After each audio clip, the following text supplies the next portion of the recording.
હે શું કરો? તને એક પ્રશ્ન પૂછું.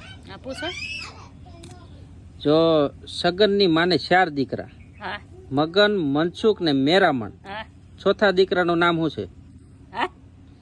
એ સગનની માને 4 દીકરા, મગન, મનસુખ ને મેરામણ, ચોથા દીકરાનું નામ શું છે? એમાં કઈ વિચારવા જેવું નથી, થોડોક મગજ દોડાવ હોય તો. દાંત કાઢ.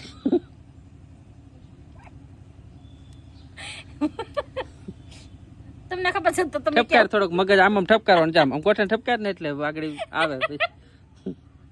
આમ ગોઠણ ઠપકારવો પડે, થોડો ગોઠણ ઠપકાર એટલે આગળ. એથી બાઈન ગોઠણે કઈ બુદ્ધિ ન હોય. તમને આવડે તો તમે કેમ નહીં કેમ? તમને આવડે તો તમે બધા કમેન્ટ કરી દેજો. નામ છે મને તો આ માણસો ને કીધે કે તમને આવડે તો કમેન્ટ કરો. તમને આવડે તો તમે બધા કમેન્ટ કરો.